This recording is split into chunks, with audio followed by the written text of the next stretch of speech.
My name is Nick Anistich. I'm the Farm to School Program Manager at CDFA, and I have a bunch of team members here on the call that we all work together on this Farm to School initiative. So if you're a Farm to School team member and you're on the call, please introduce yourself in the chat.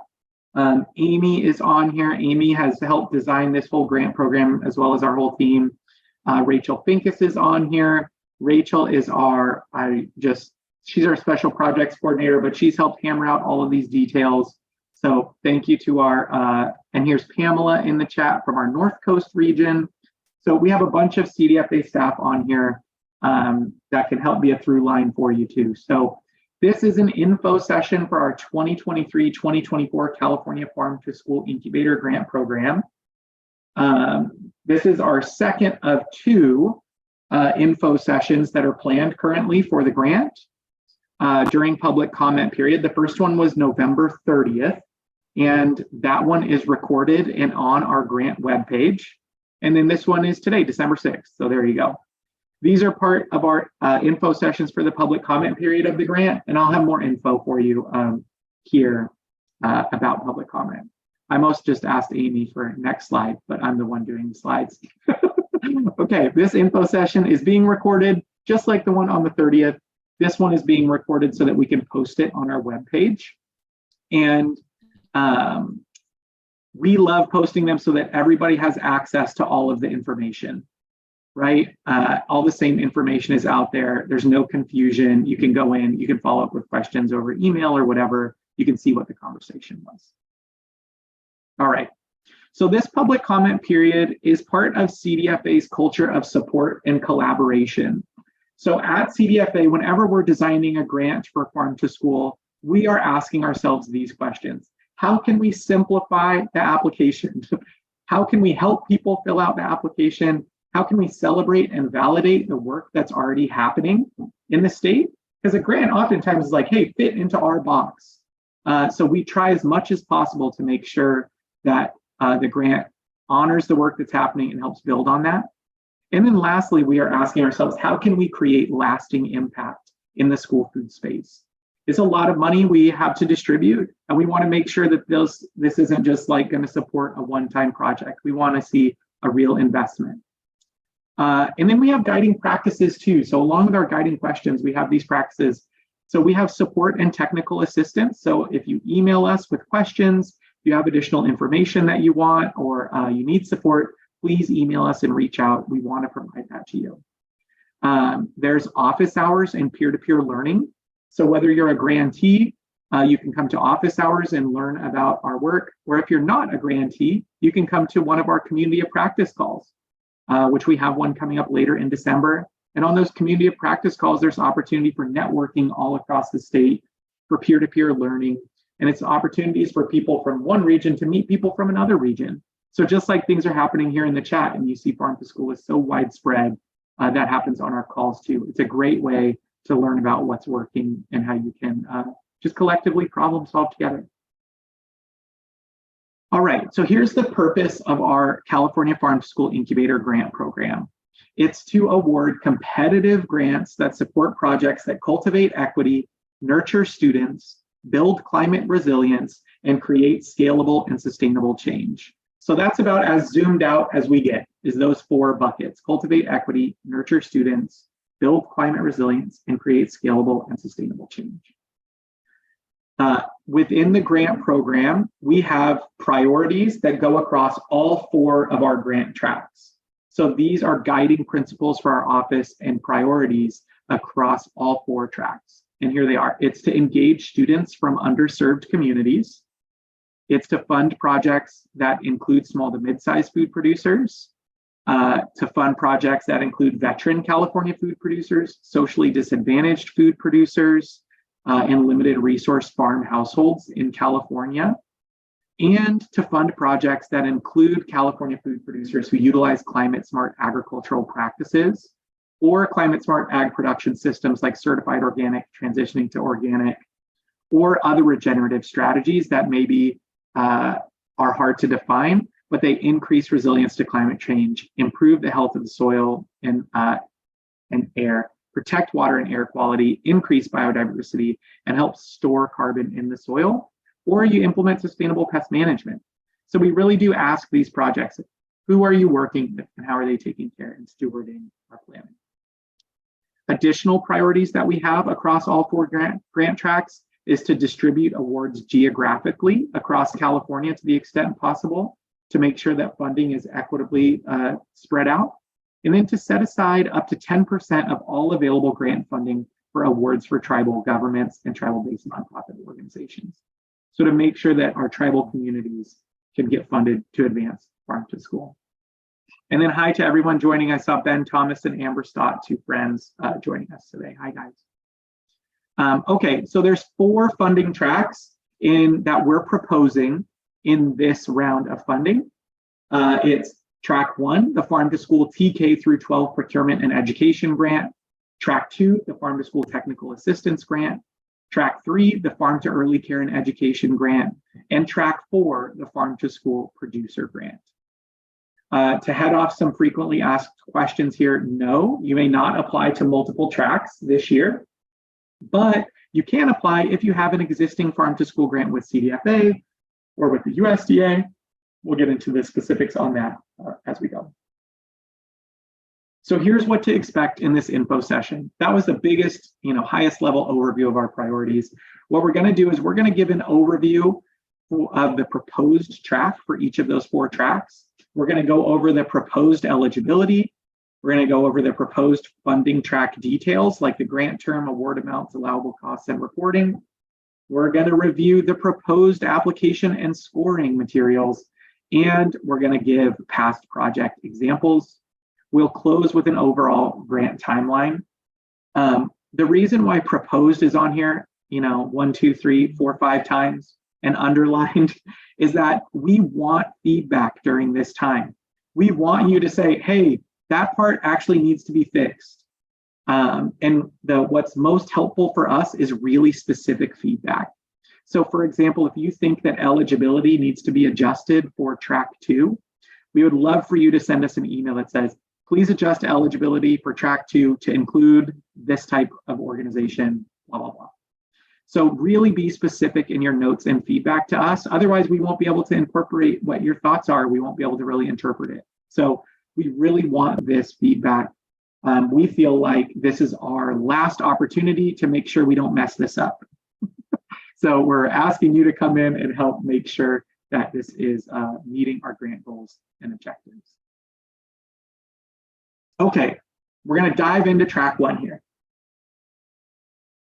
So track 1 is the TK through 12 Farm to School Procurement and Education Grant. This is an overview of track 1.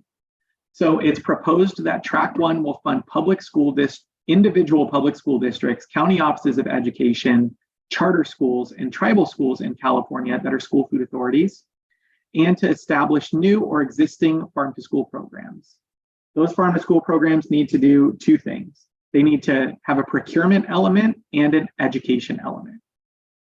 So for procurement, these projects need to procure California grown or produced whole or minimally processed foods for incorporation into school meals, especially foods from priority producer groups that utilize climate smart ag practices. So those priority producer groups are small to mid-sized food producers, veteran food producers, socially disadvantaged food producers, and or limited resource farm households in California. So every proposed project in track 1 needs to have a procurement element focused on that. It also needs to have an education element that engages students in hands-on food education opportunities, especially standards aligned and culturally relevant opportunities led by credentialed or certificated educators that complement the school meal program's California food procurement efforts. So what we're proposing in track 1 is that individual districts or county office of ed or whoever's the school food authority will apply to implement a procurement and education initiative that's connected to itself. It's optional that if desired, an eligible applicant could employ farm to school staff or offer professional development for staff. So that's what we're proposing for track 1 as the overview. Here's the proposed eligibility. It's that you're either a public school district or a county office of ed or a charter school or a tribal school. and you are a school food authority in California operating the National School Lunch Program.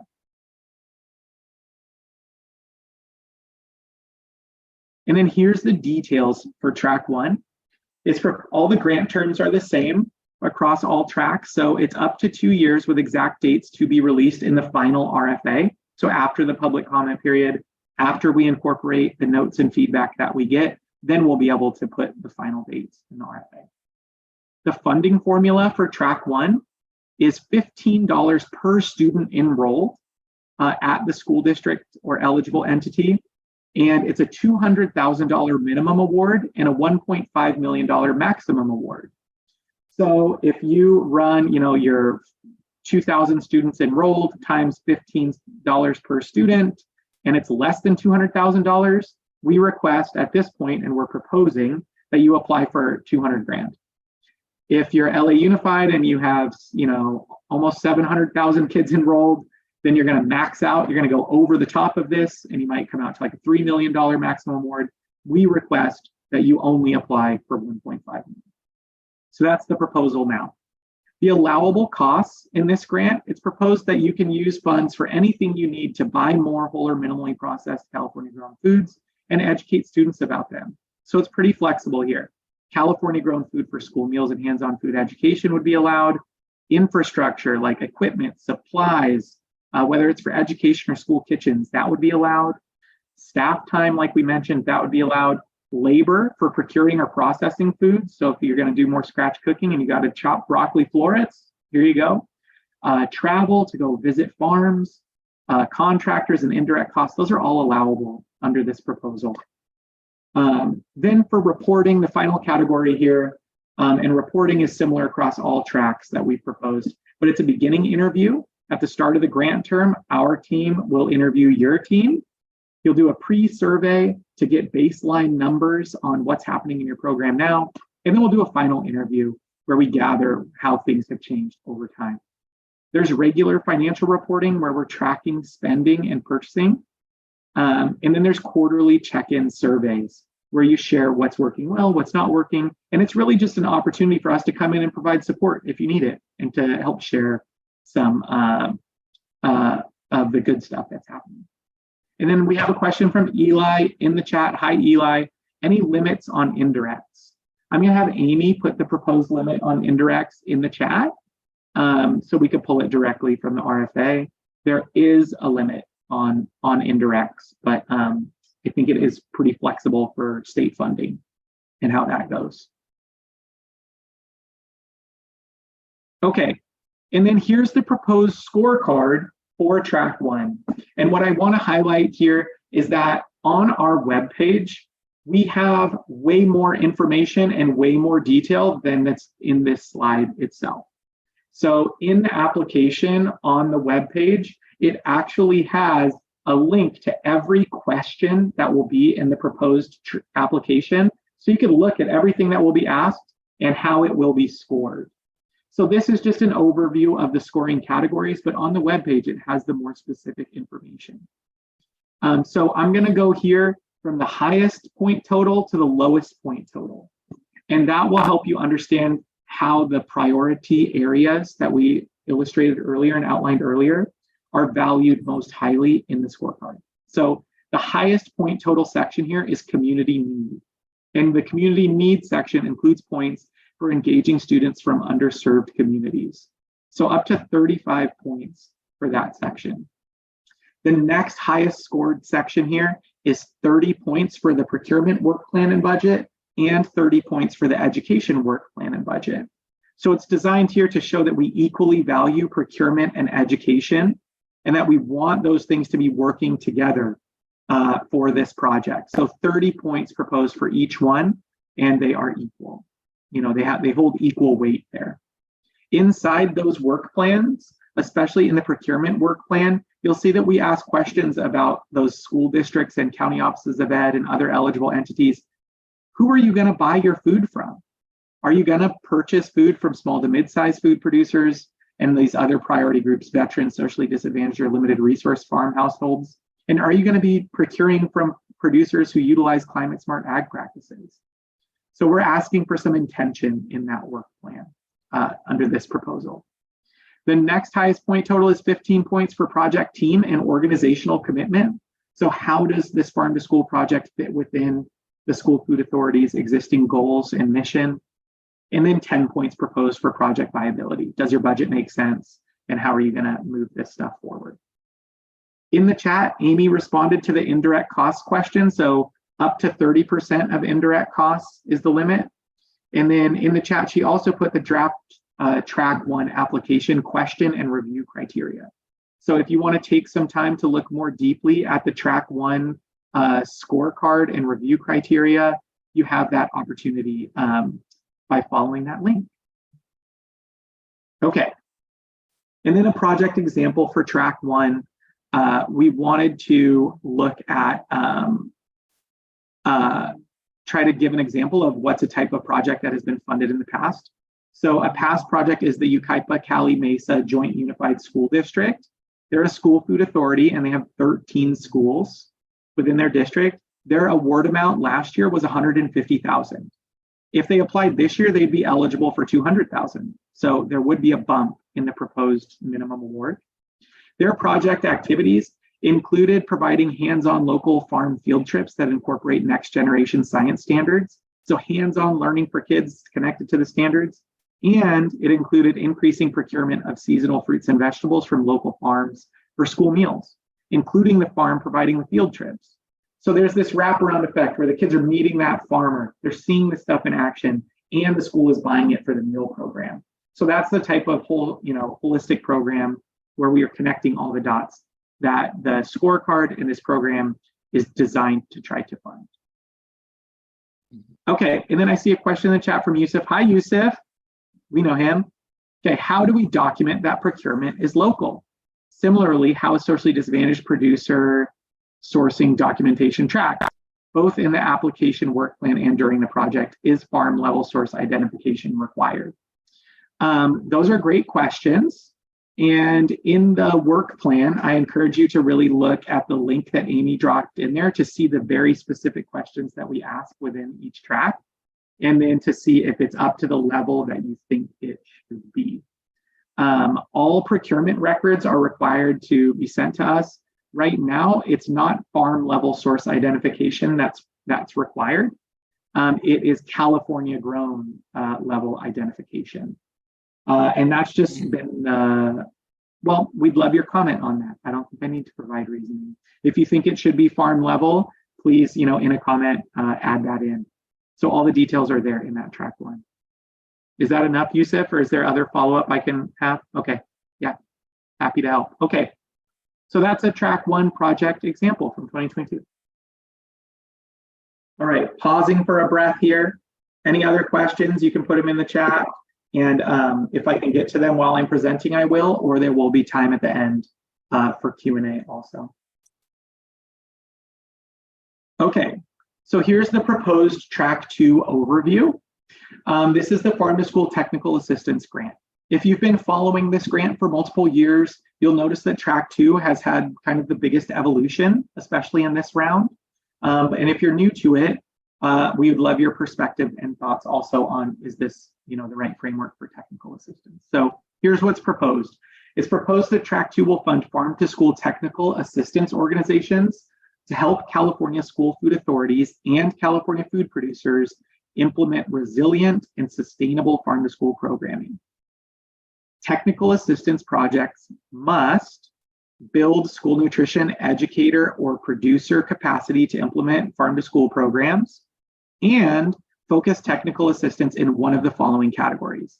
So you'll choose from these 3 buckets. You'll either choose the school food bucket, and you'll help California school food authorities implement farm to school procurement programs, or you'll choose the education bucket, and you'll help California school food authorities implement hands-on food education programs in TK through 12 settings, especially programs that are standards aligned, culturally relevant, and incorporate credentialed or certificated educators and complement the school meal program.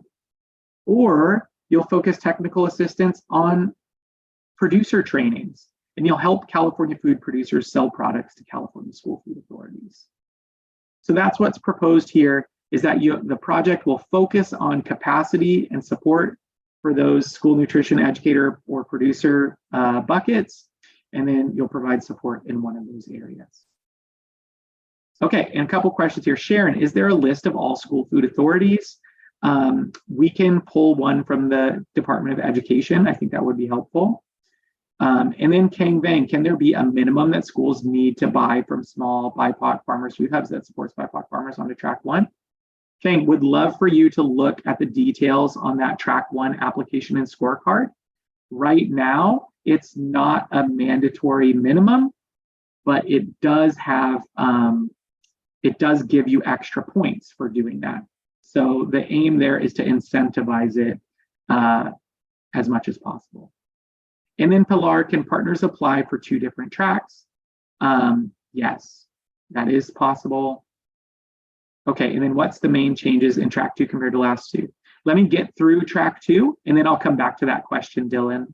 Thank you for joining. Okay, so that's the proposal for track 2. Here's how we're defining the eligibility for track 2 under this new proposal.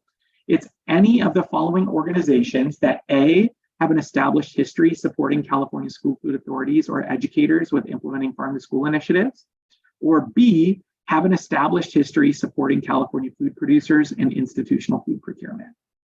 So that's like big and broad, and people are incorporated in so many different ways.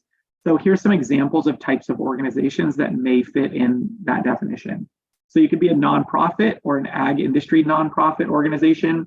You'd be a tribal-based nonprofit, an RCD, a UC-ANR or UC Cooperative Extension Office, which I know we have some extension people here today.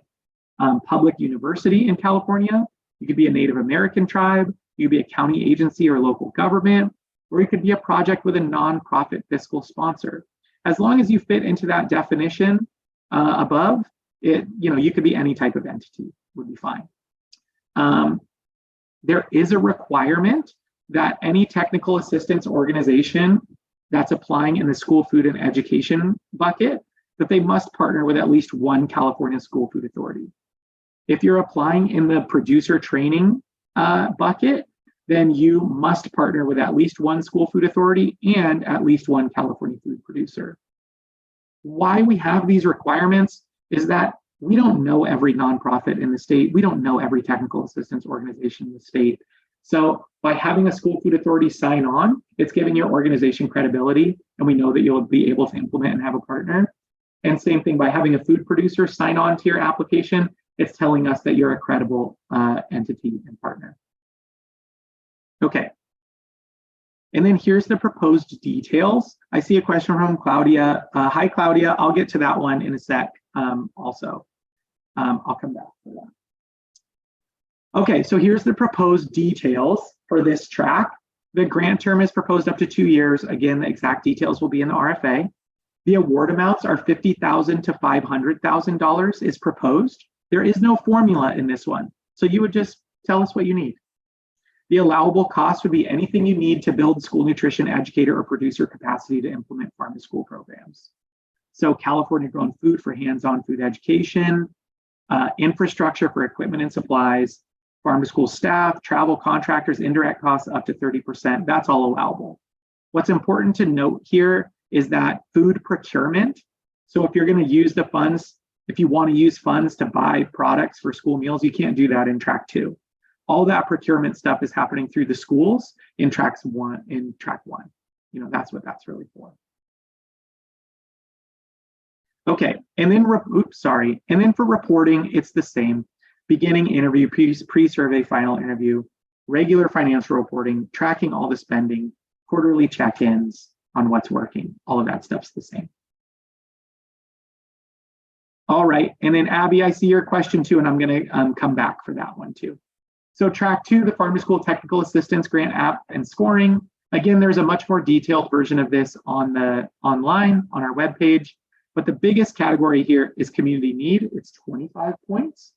It's the same thing, engaging students from underserved communities. So if you're in the school food and education bucket, what types of students are you working with? And then if you're applying in the producer category, I got to move our faces. Are you partnering with these prioritized producer groups in your application? Okay, so that's 25 points community need. 35 points for your, oh, sorry, I missed this one, 35 points for your technical assistance work plan. So we're proposing that the most important thing here is what's your plan to help the people? Please tell us, let us give you points. So there's 35 for that, then 25 points for community need, and then 15 points for your organizational commitment and your experience doing this work, and then propose 10 points for project viability. So we're looking at your budget. Does your budget align with your work plan? And then how do you plan to sustain this initiative beyond the duration of the grant? That's up to 100 points total. All right, that's the proposal there.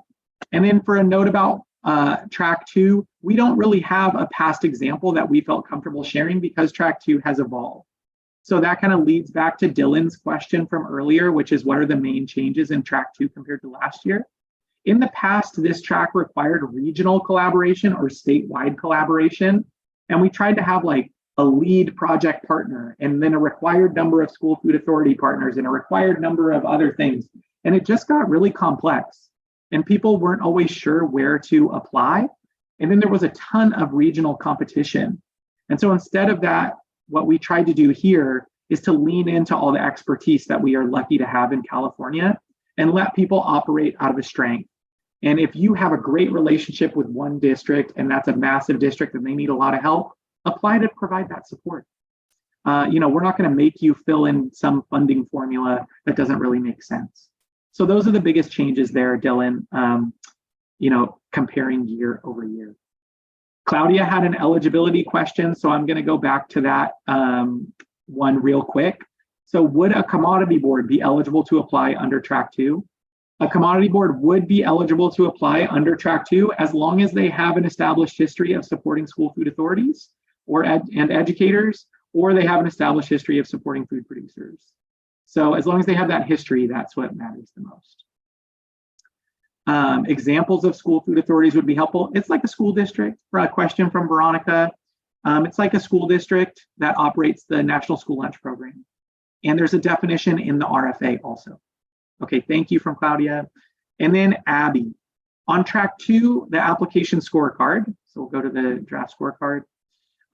Is it possible for orgs to score all 35 points in the farm to school technical assistance activities and timeline section since we must select one TA area? E.g., it could be difficult for a school food project to support or work with credentialed certificated educators or an education project to build CA food producer capacity. If it's not possible, then the available points are weighted. So I understand your question. You're basically saying like, hey, look, if we're going all in on education, are we going to lose points in those other sections? So within each section, you only have to answer for the bucket that you selected. So you're not going to lose points in those sections if you, you're only going to be scored in the bucket that you choose. And Amy, thank you for putting the link in there for everyone to see. Okay, and then Amber saw, hi Amber, a neighbor, good to see you. For track 2, what does it mean that the nonprofit needs to support a California School Food Authority? That language feels like we need to train them, but what if we work alongside one another? We're not trying to train or change them, we just partner to provide the expertise. So the goal here is to get the School Food Authority to allow them to be more empowered to implement farm to school activities. So this is not really meant for you to provide a service for them, unless that service is training so that they can do it better or some sort of partnership. So I would really recommend going in and looking at the specific questions that we proposed in the application and see if you have more issues with those specific questions and feel like you'll be hampered by that. And then ask more questions based on that, if that's okay. So basically to get more specific. Because I agree with you that the framing that you're proposing here is a challenge for organizations that are more kind of partnered in that way. Yeah. Okay, Claudia, one more question. Can we apply and add 2 buckets, education and procurement support? Or do we have to pick either? Right now it's proposed that you would have to pick one of the buckets. Amber, same with educators. We work alongside them. Sometimes they train us. Yeah, that's totally understand that situation. So really encourage you to just dive into those details and send a comment. Okay, Abby's still confused. Let's take it offline then, Abby, so that we could keep going through this. And then Roger, we have a question. Do we need a letter of support from the superintendent or school principal? So letters of support are required from whatever school food authority you are partnering with. I think it's from the person who runs the meal program, but Amy can verify that. Okay, lots of great questions here in track 2. Super excited to be going through them. We have 2 more tracks, so I'm going to move on. We're right at about halfway, so I think we're doing good on time. Okay, so moving to track 3, which is the Farm to ECE grant proposal. We're proposing that track 3 will fund childcare centers in California and Farm to ECE technical assistance organizations to establish new or expand existing Farm to ECE programs that do procurement and education, very similar to track 1 proposal. So for track 3, it's proposed that the procurement element will be to procure California grown or produced whole or minimally processed foods for incorporation into meals, snacks, and or food boxes for young children, especially from food producers that utilize climate smart ag practices, small to mid-sized food producers, veteran food producers, socially disadvantaged food producers, and or limited resource farm households in California. It's also required that these projects will engage young children in hands-on food education opportunities, especially standards aligned and culturally relevant opportunities led by educators with a child development teacher permit, and that complement the meal programs and or food boxes California food procurement efforts. So really similar here to what's proposed in track 1, where there's intentional procurement and that procurement effort that links to education initiatives. It's also optional that if an eligible entity wants to employ staff or offer professional development with their funds here, then they can do that in track 3. Here's the proposed eligibility. There's 2 categories here. I'm going to start with a child care center since that's shorter and easier. So in track 3, to be eligible to apply, you can be a child care center in California. You have to be located in California. You have to provide care all or part of the day. You have to be single site or multi-site, and you have to primarily serve young children birth through age 5. And you have to be either licensed by CDSS or meet the appropriate criteria to be exempt from needing a license. So that's one option. Or you could be a farm to early care and education technical assistance organization. So the definition of that would be any of the following organizations that provide support to ECE providers in California.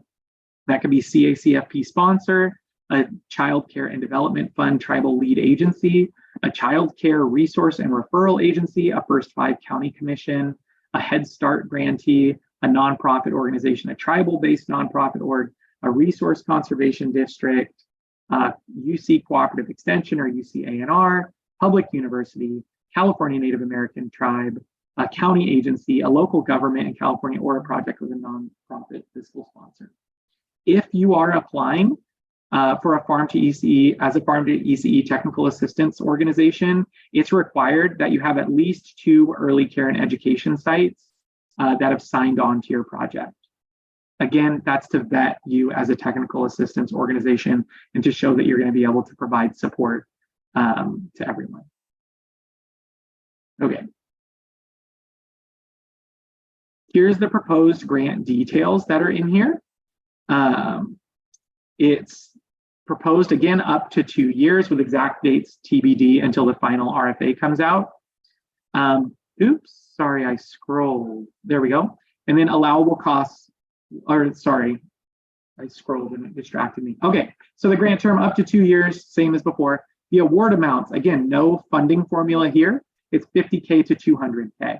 So you tell us what you need to implement. The allowable costs would be anything you need to establish or expand Farm to ECE programs. So that's California grown food for meals, snacks, food boxes, and hands-on education, infrastructure, equipment, supplies, staff, labor, travel, contractors, or indirect. That's all allowable. And then for reporting, it's the same as the other tracks that's proposed. So very similar information there. And then here's the proposed scorecard. Amy put the details in the chat for us also. So you can check out the more detailed version there. This one has the procurement work plan and budget and the education work plan and budget at 30 points each. Again, So that shows that there's equal value for procurement and education together. 25 points proposed for community need, 15 points proposed for your project team and organizational commitment, and 10 points for project viability. Community need is the same, engaging children from underserved communities. And the procurement work plan is the same as track 1, where it's focusing on those priority producer groups and doing intentional food procurement efforts. So it asks, how will you incorporate those types of partners into the application? And then here's a project example from what's proposed in track 3. The McCarthy Family Child Development and Training Center was awarded $200,000 in 2022 in order to implement a farm to ECE project. And for their project, they procured locally grown produce for children's meals. So they had a procurement element. They provided food boxes with locally grown foods to families. Again, procurement element. They implemented seasonal food taste tests for children, educational. They collaborated with the composting organization to plan and implement a composting system for the center and to include education for staff, children, and families about composting. And they implemented a food-based curriculum for children that included planting, growing, and harvesting foods. So again, you can see here how this thing is holistic. The procurement piece speaks to the education piece, which creates a program where all the values are aligned and implemented. I have a question in the chat. It came in privately, but I'm going to share it here. It says the grant should be submitted by what date? That's a good question. We don't have that yet. When we get in the overview and timeline at the end, I'll share more. But right now it's just public comment. So once we incorporate the comments, then we'll know, we'll have the specific date. Okay, so that's the proposal for track 3. And thank you, Amy. Again, she just put it in the chat. And then I have another question here. We are currently in the process of obtaining our childcare center license in Oxnard, California, and are in the midst of construction. Can we still apply for the relevant programs, given that our license will be effective from April 24th? This is a great question. And what we have said in the past is yes, as long as you have your license in place by the time the project will start, then yes, you can still apply. There just is a possibility that if you apply and get the grant, but then your license is delayed, then you can't start your project until you have your license. So that would be the only kind of thing you have to wait and see on there. Okay, and then Abby has another question for community need. Should we pull statistics for everyone? Abby, can we save that for the end at the Q&A so I could circle back to track 2 then? I think that would be easier. Okay, so we'll do that. All right, and then I'm going to keep moving here. We have one more track and it's 441, so we should be good. Okay, so track 4, this is the Farm to School Producer Grant, and this grant has also changed a little bit from last year. So right now what's proposed is that track 4 will fund California food producers and public serving food aggregation and distribution enterprises to increase production, processing, and or distribution capacity to sell California grown or produced whole or minimally processed foods to the school food market.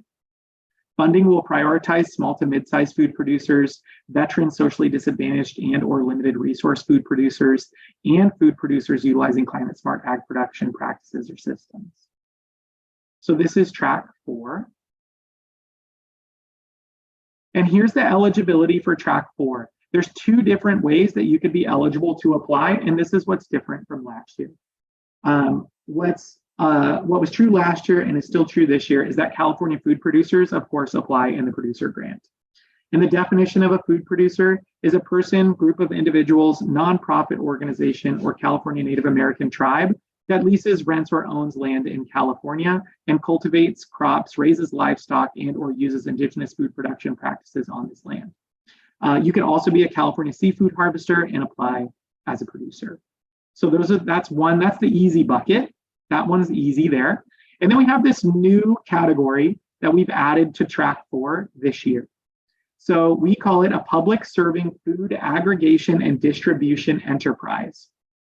Often called a food hub, this entity serves as a supply chain intermediary for local or regional farms or ranches, particularly those farms or ranches optimizing climate smart ag production practices or methods and following all state labor practices.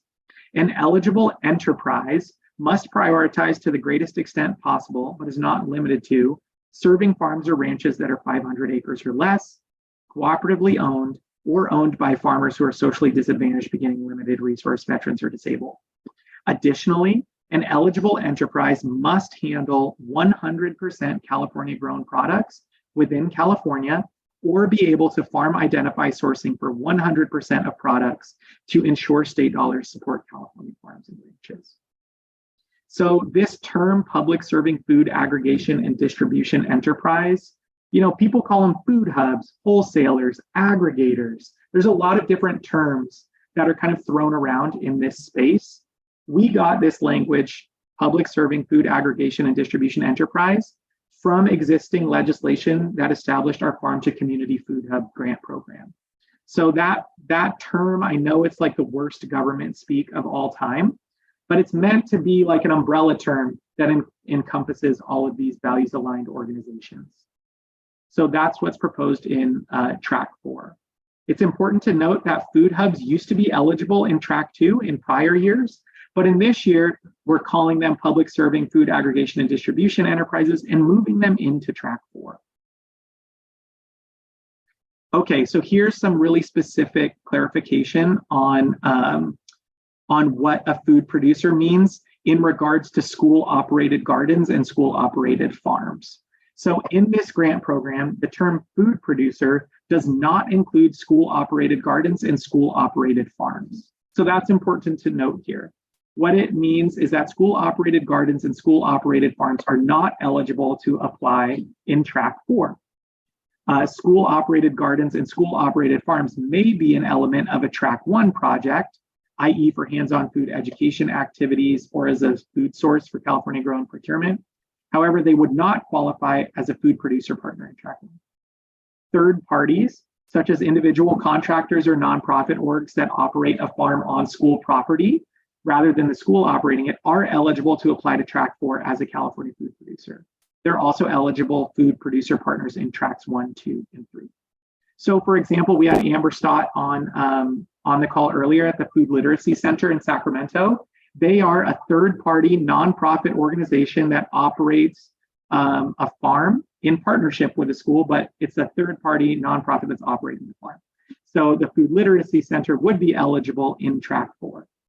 However, there's other school district farms that are operated by like school district employees. That's something that would apply in Track 1, because that's where we want all the schools to apply in Track 1. So we're trying to kind of separate out that space. Question in the chat, are we still administering Farm to Community Food Hub grants separately? Yes, we are. And we're accepting members for the advisory board right now. Please apply to be on the advisory board. Amy, if you could put a link in the chat to the Food Hub program. Oh my God, look at this. Rachel had it. So, we have a separate program specifically for food hubs with $15 million. So there's more money for food hubs in that space. That one's really for new food hubs, that other program. Whereas the Track 4 program here is to continue food hubs that already exist and help them expand their work with schools. Okay, so here's the eligibility continued. If you want to apply for Track 4, you have to be a producer or a food hub, and you have to identify the schools that you plan to work with. And it has to include at least one California public school district, county office of education, charter school, or tribal school that's a school food authority currently operating the National School Lunch Program, and or at least one California Child Care Center currently operating CACFP. So just like we have the schools have their partners sign on so that we can validate, or the TA orgs have their school partners sign on so we can validate that they're working together. We have the farms get letters from the schools that they're going to work with so that we can validate and verify that that relationship exists. So the first piece is you have to identify who you're going to work with. And then the second one is provide evidence of collaboration. So you have to provide a letter of intent from the director of the school meal program at each school food authority or child care center that the applicant identifies as a project partner. Kang has a question about the Farm to Community Food Hubs Advisory Board. I'm going to take that one offline, Kang, and we'll follow up with you there because I don't want it to be confusing for this track. Okay, Track 4 producer grant details. Here's where we're kind of more in the weeds. Up to 2 years, again, it's the same. A producer or an eligible applicant will be able to tell us for the proposed amount between 15,000 and 250,000. Just tell us what you need, build your budget out for that. Allowable costs are anything you need to increase capacity to sell California grown food to schools, and if you want to provide hands-on food education. So you don't, in this track, you don't have to be a field trip site and, a grower for the school. You could just do it for economic, for growing food for the meal program. You don't also have to do education. So things that would be allowable: equipment, infrastructure, supplies, anything that will help you increase production, processing, or distribution capacity, anything that you can use to establish, enhance the use of climate smart ag practices for school food, or establish or expand your food education opportunities for students. That would be great too. Staffing costs: if you want to hire someone dedicated to farm to school, or you want to bill out your time that's dedicated to farm to school, that would be allowable. Certificates, licenses, and insurance needed to sell food to schools. There is an element in there on food safety that's important to note. And then travel contractors indirect. You're going to probably want to meet the school district, travel to them, see if they're going to be able to receive your product, what that thing will be like. So you could bill out that travel fee. And then reporting is the same. It's all the same there down below. And then here's the proposed scorecard for track 4. Again, there's much more detailed information on the webpage. So we encourage you to go there to see the specific questions that you're going to get. The most important thing here is 25 points for your production practices and or aggregation and distribution practices to see what types of farms, what types of climate smart practices you incorporate, as well as if you're an aggregator, what the farms do that you're going to work with. Are they using climate smart ag practices too? After that, it's foundational information worth 20 points. So are you a priority producer in one of those priority producer groups? So you're a small to mid-sized food producer or from any of those other priority categories that we've mentioned throughout the application. I'll read them here: apps from veteran food producers, socially disadvantaged food producers, and or limited resource farm households in California. So there's all options in there. So 20 points for who you are and the work that you do, 25 points for your production practices, 15 points for how does farm to school fit within the mission of your organization, 15 points for your work plan, 10 points for farm to school history. So are you an established business and have you been doing farm to school before? And then 10 points for project viability. And I see some questions coming in the chat here. Here's a project example: is McGrath Family Farmers. Last year they received 150,000. This year they would be eligible for up to 250. So again, bigger chunks available for that. It's pouring rain right now. It just started pouring rain outside my window. It's really exciting. Here's the project activities that they have: is purchasing infrastructure and equipment to scale up farm to school production, growing crops, conserving water, composting, and planting hedgerows. So they had some money for production, some money just for climate smart ag practices and regenerative ag practices. And then in their project, they also partnered with local school districts, of course, to get their product to the schools. So really exciting to see that in action, right? It's rare for small farms to get this type of opportunity to invest in their infrastructure. So we're really excited to be able to offer that in this proposal. Okay, so I'm going to pause right there and just read some of the questions that came into the chat. I have one for track 4, budget category 1. Can we elaborate on how to properly approximate the proportion of the budget items cost versus grant, non-grant activities? I can't really do that right now live. So if you could email us that question, that would be great, and we can follow up in more detail, and I'll send you the email address here on the next couple slides.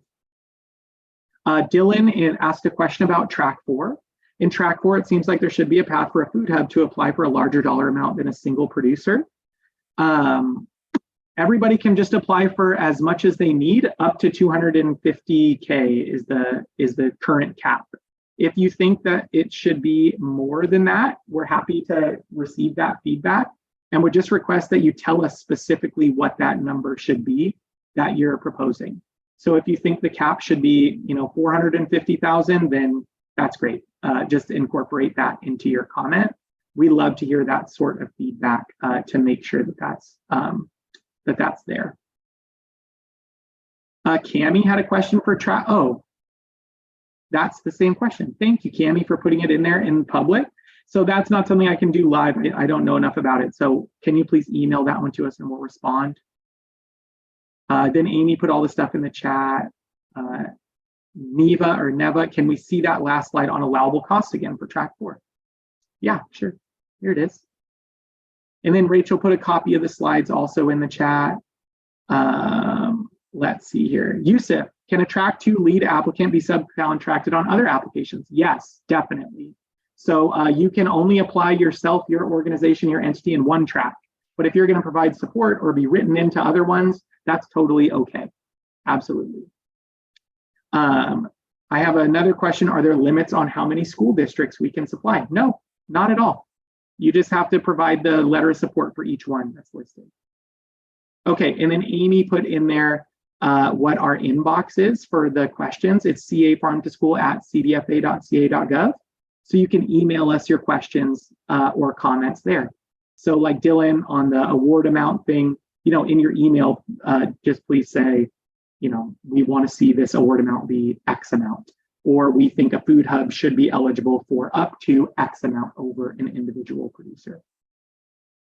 Okay, James, is there a reason why senior or elder farmers were not included with other vulnerable groups for points?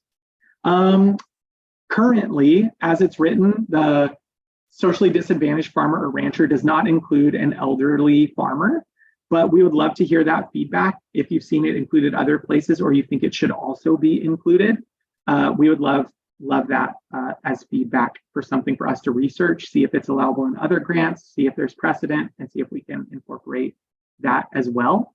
Also, if you could include in that comment how we would define elder farmers. Is it somebody who's only been farming for 1 year, but is 65 years, they're doing it, they opened a farm as their retirement hobby, so it's just based on age? Or is it somebody who's been farming for a long time? Those are the types of weird government things that we get to ask and try to answer. Yeah, not fun always. Okay, and then Ricky, I see you want to ask a live question. I'll get to that. I have one more slide here for estimated timeline. So lots of great questions so far. It's 4:55, so we should have time for some live questions too after this. So the estimated timeline right now, the public comment period is finalized. So that's November 29th through December 14th is the public comment period. It seems like there's enough demand here that we should try to add one more info session next week to provide more opportunities for info. So if we're able to do that, we'll send out a notification. Please sign up for our newsletter to get updates for that. It's estimated that we'll be able to incorporate all the feedback and notes and comments that we get from people into an application to open in January 2024. It'll be by the end of the month. It won't be early for sure. Throughout the application period, we'll do weekly Q&A Zoom sessions. And then it's proposed that the application period would close sometime in March. So it'd be open January to March, 3-month application period. And then we would review them in the spring and then notify as soon as the awards are done. Once we have when the RFA is actually going live for real for the application period, we'll have all of these dates absolutely set for you. So right now it's just hard to project out since there's TBD on the number of comments we're going to get and how long it'll take to get it reapproved. Okay, so now we're going to do questions and comments. Roger, we can send you the timeline, and once it's out in the live one, we'll make sure that's posted also. So questions and comments. We have the opportunity here to continue using the chat for questions and comments if we want to do it that way. You can also, if you would prefer to use the hand raise and to come onto audio, what you could do is go to the reactions little thing at the bottom of your page. There's a reactions thing. If you click reactions, it'll have raise hand, and you can raise your hand that way to ask your question. Okay, so I see a couple hands go up. Ricky had asked, and then I'll go to Abby. So Ricky, yeah, you want to share your question? Thanks for joining us from Space. Pardon? You're joining us from space. From where? From space. Your background has you in space. It's awesome. Oh, all righty then. Okay, yeah. At least it's not a cat on my face. There you go. Yeah, so what's up? What's your question? I've developed a microgreen rack. I'm trying to partner with the local school district for tracks 1 and 4. Right. And I've placed the microgreen rack in one of the schools. So I got the principal's buy-in. We're going to start growing in that rack as soon as they come back from break. Uh-huh. So what I'm having difficulty with is the nutrition director is not as hyped as Yeah. I am. Right. Yeah. I don't know how to approach that or how to get her buy-in. I'm going to the school board next week and going to talk to them and encourage it. Do you have any ideas? Yeah, sure. Yeah, sure. So first, I would really encourage you. Where are you located right now in the state? In Yermo, San Bernardino County, high desert area.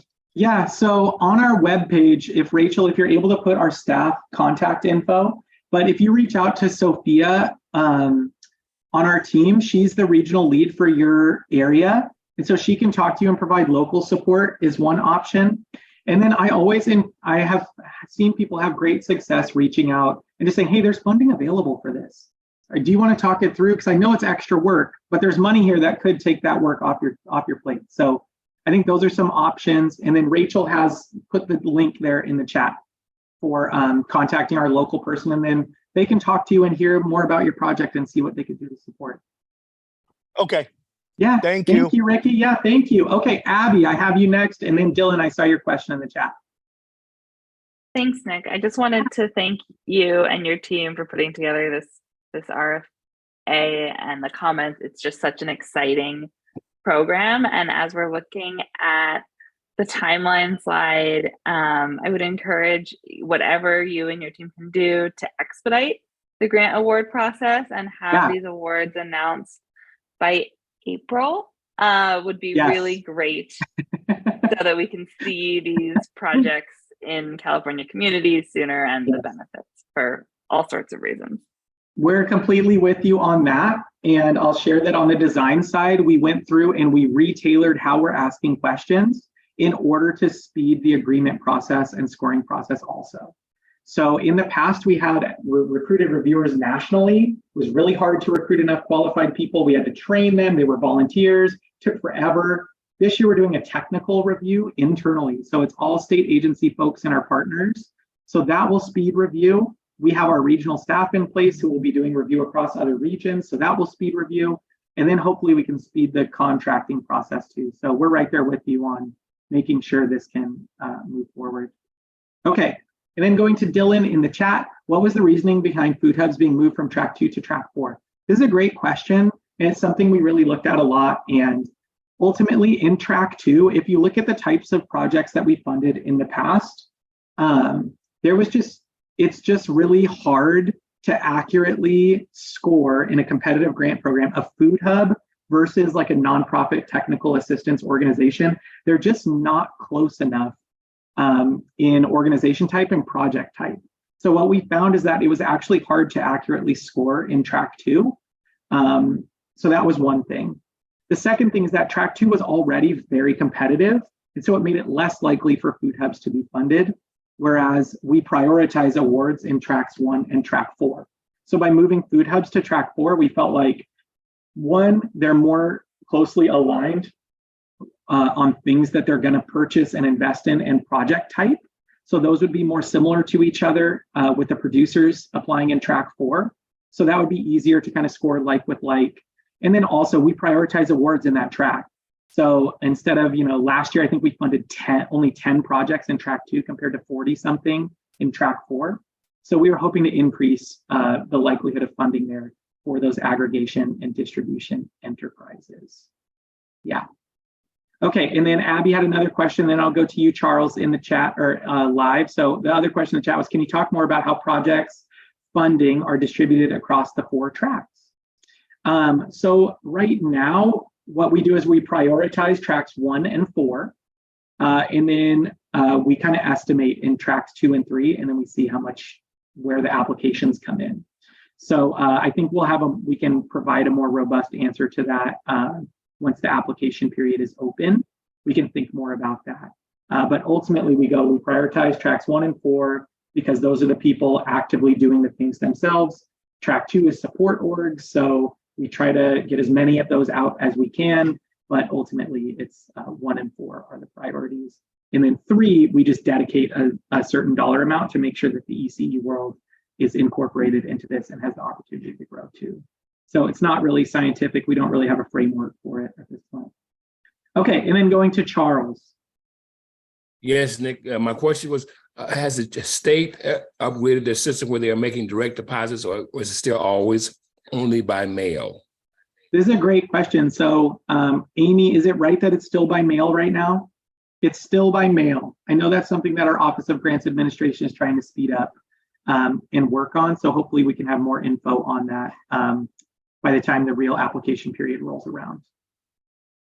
Okay, sounds good. Yeah, thank you. Okay, Aruni, hopefully I'm pronouncing that one right. Yes, you did, Nick. Thank you so much. It was Yeah. amazing. And I really want to apply the way you actually explain things really nice. Thank you. It's our first time applying for this particular grant. And I was wondering, do we get some sort of a email or something saying the application is out? Or do we just continuously looking at the website? How does that process work? That's a great question, and I'm so happy you're here. It's hard to apply for government grants, so I'm happy you're here and early in the process and asking questions. So Rachel Finkus put a link in the chat earlier to our newsletter sign up. It's at the 4:56 time mark. If you see that link there and sign up for our newsletter, we will send, and there it is again in the chat, but we'll send out a notification there on the newsletter is the best way to stay engaged. Okay, and then it looks like there's one last note here from Sharon. Hi, Sharon. Thank you so much for joining us and sticking around late here, a couple minutes over. Some crops require investments early in the year for a fall harvest. Are these expenses allowable even if the grant awards don't happen until later? So no, for our grant project, you can only start spending the money once you have a signed grant agreement. So that is something that's really can be difficult, is trying to time the agreement process with your project start date, especially for farms. But unfortunately, until there's a signed agreement, we don't want you spending money thinking you're going to get reimbursed for it. And then what if the agreement doesn't happen? Or what if the agreement gets changed in the process or something like that? So that's really what it is. It's to protect yourself and your costs.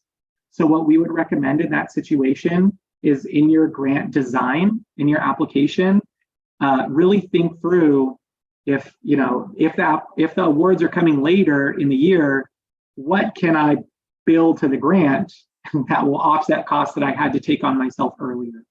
So really encourage you to take a look at our specific grant application questions for track 4 and see if there's any way that you can make that work. And if you have a suggestion for us, would love that feedback to our inbox. Yeah. Okay. And then Rose, thank you so much. Thank you for joining us. Okay, I'm going through the link here. Charles, thank you again. James, James having a nice walk. Hi, James. I don't see anyone else on camera, so thank you everyone for joining us. Thank you all. We're super excited about this and grateful for all of you for joining. And we're really excited to get your comments and to hear your questions and to get feedback from you, so that we can make sure that these dollars go out and work the best